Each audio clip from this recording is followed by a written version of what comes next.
What's in that tote bag? If you're lucky, you'll find out. Tampons should 100% be free. I just got a new Harriet Tubman tattoo. Have you heard of AOC? Women power. You don't have a job? Love is my job, because love is in action. I would never own a TV. Who needs that? You know? Performative men, like more specifically men who make it seem as though they are allies to women but are actually like deeply like evil, aren't evil because they say feminist things. It is because they themselves are not actually feminists. God forbid a man create an inner life for himself. God forbid a man develop confidence and a sense of style, and the women are like, trying too hard. Every guy I know wears a golf polo and hits me sometimes.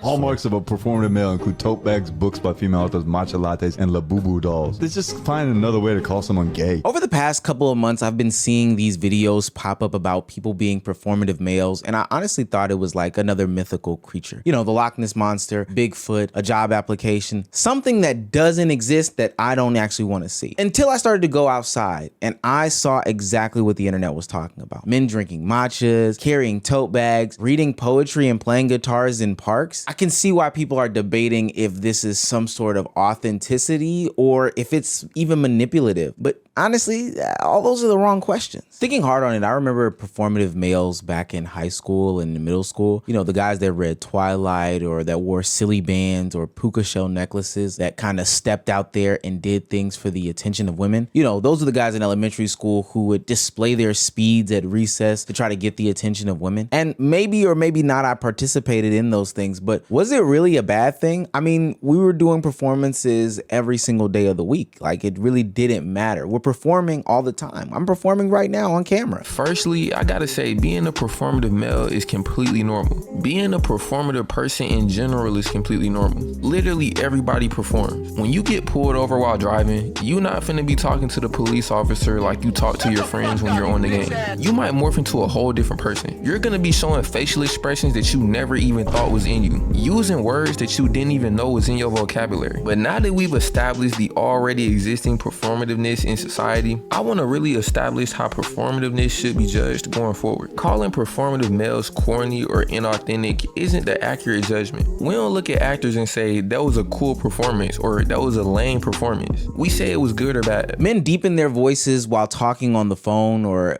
in front of a bunch of different women. They do the whole, oh, aren't those my shoes gimmick. I mean, people perform in normal every day-to-day tasks. Streamers do performances, actors do performances. Hell, your boss performs as if they like you. That's for the ones that are employed. So why is it all of a sudden a bad idea that people with tote bags and that drink matcha and wear like collared polo shirts with white t-shirts under them, why is that such a bad thing? Because we can't sit here and lie. Performing gives us some sort of results. If it didn't lead to positive outcomes, I don't think that people would be performing as much as they do. Now, that speaks to a greater societal issue, but nonetheless, acting as if you are somebody that you are not or something that you don't have interest in leads to you being more successful. And trust me, people need to learn to be successful nowadays. Now, I do think that being a performative male can lead to some success. There are times in which some of these performances lead to greater suspicions, and that's just because you probably are really bad at performing, but your intention in your performance actually does matter. The people we're about to discuss today have taken it to the next level. If the performative male trend had men dipping their toes in femininity, whatever you want to call this trend is dipping the whole damn leg in. These men aren't actually gay, and they aren't exploring some sort of gender expression. No, these are men who are treating femininity like the ultimate cheat code to get girls. You can call it the zesty method. And just to show you how effective the zesty method really is, there are content creators who have whole series about them being zesty pickup artists. Oh my god. Bitch, I'm loving the new dude. Thank you.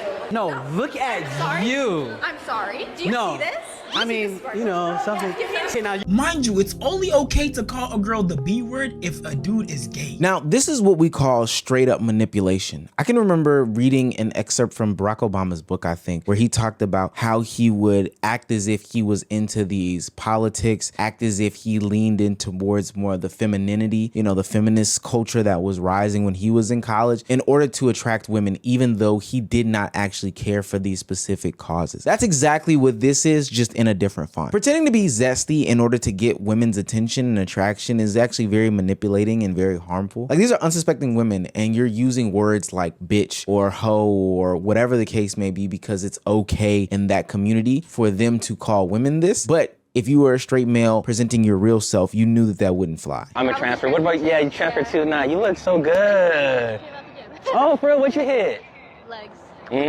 Kill it. No, I've been looking for a new gym partner. We should be down to hit the gym sometime. I'm down. Yeah? Can I take your number? Okay. Oh, nah, no, wait, Okay, no, I gotta do this method. Are you fucking kidding me? Oh my God, you are gorgeous. It's your film. No, oh my God, bitch, we're matching and everything. Oh my God, I'm loving the skirt. What's your name? I'm so sorry. My name is Kelly. Gio, nice to meet you. Now, these specific YouTubers are just trying to get a joke off and a prank, but I can almost guarantee you that there are a lot of men out there that actually adopt this philosophy and ideology as a way to get women's numbers. And I don't even understand the end goal when they do it though, because at some point she's going to find out that you are a straight male trying to get her attention and just ultimately cut you off. It's probably one of the most stupidest ways that people can go about getting attention, but they do it. And this is a form of manipulation, no different than those nice guys who attempt to, you know, friendship their way into some box. Thanks for inviting me over. You invited yourself. I know. I brought your favorite chips. No salt added. Those aren't my favorite. They're mine. So, where do you want me to put my my coat? Oh! Just kidding. Look, I'm gonna grab a drink. Do you want anything? Oh, thank you. Hey, yo. Oh, I'm so sorry. I'm so... I fart when I get nervous.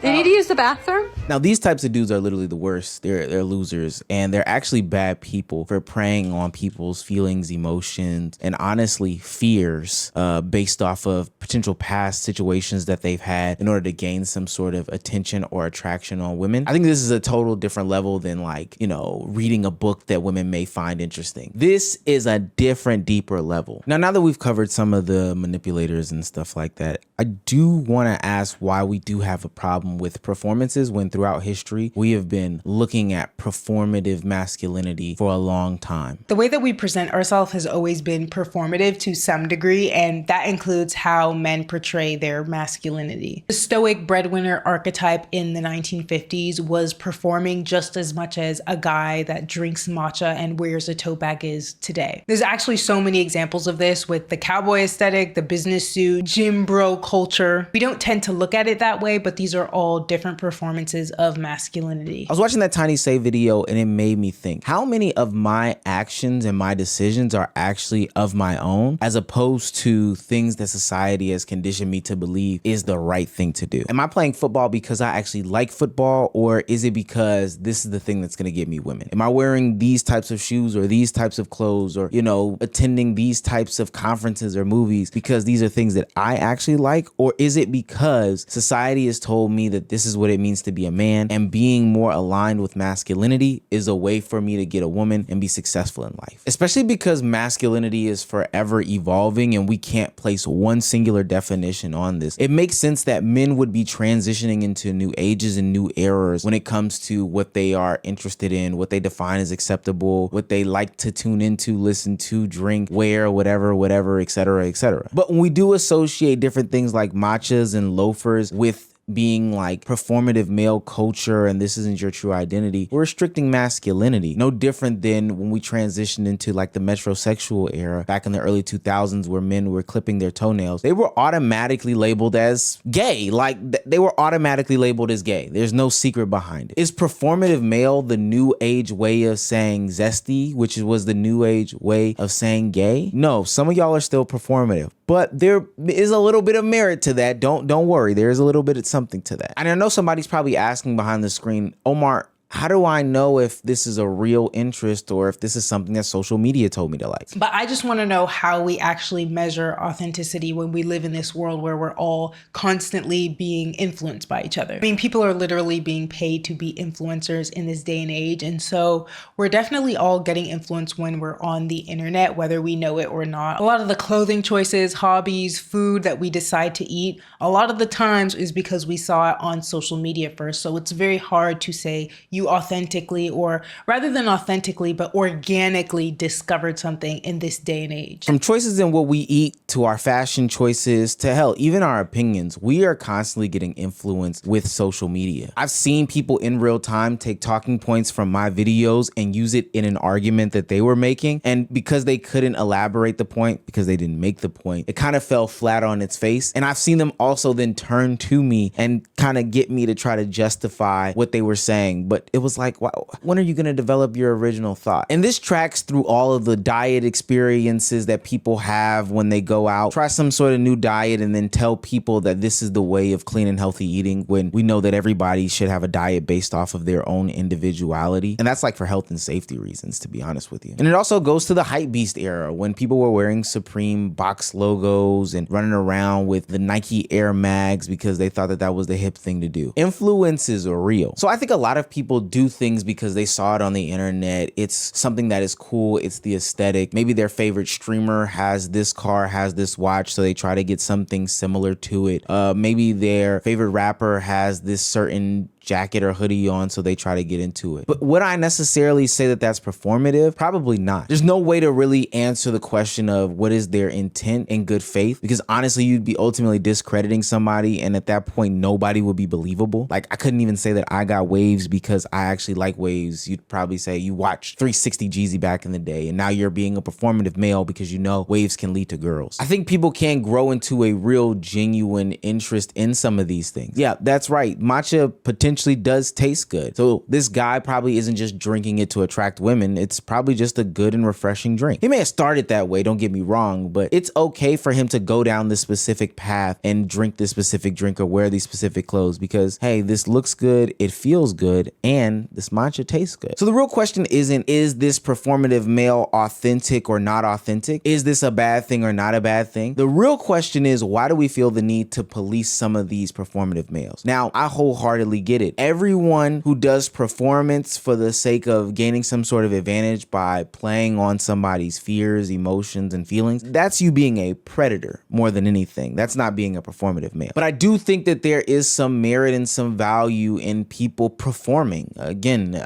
we do it all the time. If I ever do fill out one of those job applications where somebody asks me questions, you best believe I'm gonna have my Sunday's best on with a bright smile for a job that I ultimately don't care about. It's just something that I need to pay the bills. And I've seen those stupid claims of people like ragging on Kai Cenat or some of these other top streamers for performing in their reactions when they get subbed and donated. But what are we supposed to do? Like, are they just supposed to ignore it and move on? That would seem ungrateful. It's almost like a damned if you do, damned if you don't type situation. Think about it. People are ragging on these performative males because they're doing things that the people that they are trying to attract find attractive. Homo? That doesn't make too much sense. Some of this is rooted in some sort of like homophobic rhetoric.